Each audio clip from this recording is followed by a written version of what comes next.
Si je vous dis qu'à 100 ans, je serai encore là, c'est que j'y crois fermement. Pourtant, je n'ai jamais eu l'hygiène de vie recommandée par tous les professionnels de santé. Vieillir est une réalité incontournable et je reste positive quant à mes chances de réussite avec des parents déjà nonagénaires. Ah, ça fait vieux, hein. Pourquoi ça fait vieux aujourd'hui, ça fait pas vieux? Ça fait vieux. C'est vieux dans la tête, c'est vieux partout. Ah, je suis un vieux bonhomme.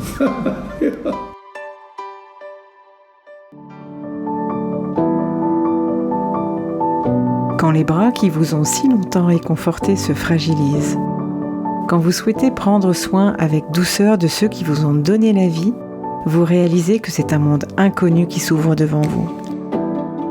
La vocation de Sweet Papy Podcast est de rendre ces moments agréables, mémorables, pour maintenir notre équilibre de vie et une relation pleine d'amour avec eux.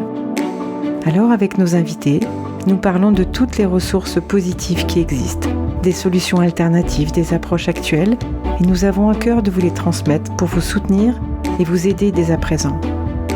En cliquant dans le descriptif de l'épisode juste en dessous, rejoignez le cercle de parole Facebook de Sweet Papy Podcast.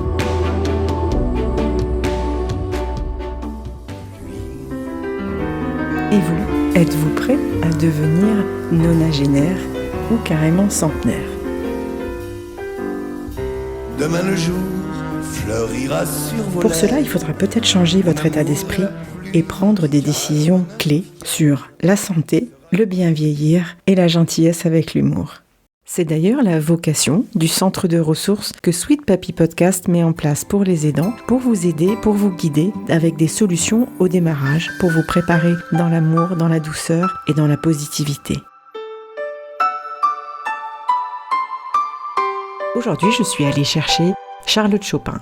J'ai trouvé un reportage sur elle parce qu'elle a été révélée dans l'émission « La France a un incroyable talent ». Elle est devenue centenaire le 11 décembre 2022 et elle a la particularité d'enchaîner les postures de yoga avec une souplesse déconcertante. Elle est adepte depuis plus de 50 ans de l'école Iyengar, très exigeante sur l'alignement du corps pour que tous les muscles fonctionnent. Et elle assure que le yoga lui apporte la sérénité, la souplesse et les idées claires. Alors c'est amusant parce que les positions de yoga telles que la montagne, le triangle étiré, la demi-lune, le chien tête en bas, ils n'ont aucun secret pour elle. Et j'ai donc lu qu'elle avait en plus eu une vie atypique. Elle est née en 1922 à Trèves dans le Grand-Duché du Bas-Rhin et elle a débarqué en France dans les années 1930 avec sa famille pour fuir les persécutions allemandes. Pendant la guerre, elle offre ses services à la Croix-Rouge et se marie avec un homme terriblement jaloux. C'est ce qu'elle dit. À une époque où les divorces sont plutôt rares, Charlotte, maman d'un petit garçon, se distingue déjà et décide de reprendre sa liberté en 1948.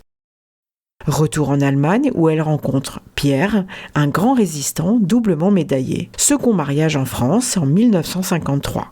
Il lui donnera 3 enfants et des envies d'aller ailleurs. Alors ils partent, cap sur l'Afrique. Cameroun, Togo, où monsieur travaille dans l'import-export et madame en qualité de secrétaire de direction. Pendant tout ce parcours, elle ne garde à l'esprit que sa volonté d'être bienveillante, gaie en toutes circonstances et surtout modeste. Alors quand on lui pose la question de la clé de sa longévité, elle répond peut-être que c'est le yoga.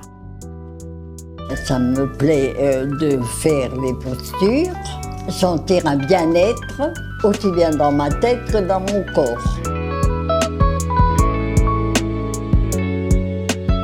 Si elle a toujours été sportive, pratiquant la gymnastique, l'équitation, le patin à roulettes, cette centenaire jure n'avoir jamais suivi aucun régime.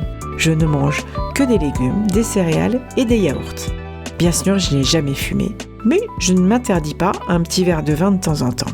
J'ai de la chance, à part pendant la guerre, je n'ai jamais pesé plus de 45 kilos. À Acciaroli, petit village italien au sud de Naples, plus d'1 habitant sur 10 est centenaire. Une longévité exceptionnelle dont les chercheurs américains et italiens viennent de percer le secret. Intrigués par les 81 centenaires de ce village de 700 habitants, les scientifiques californiens de l'Université de San Diego et leurs confrères de l'Université romaine La Sapienza ont mené l'enquête. Ils ont effectué et analysé l'ADN des participants, étudié leur métabolisme et les ont examinés sous toutes les coutures.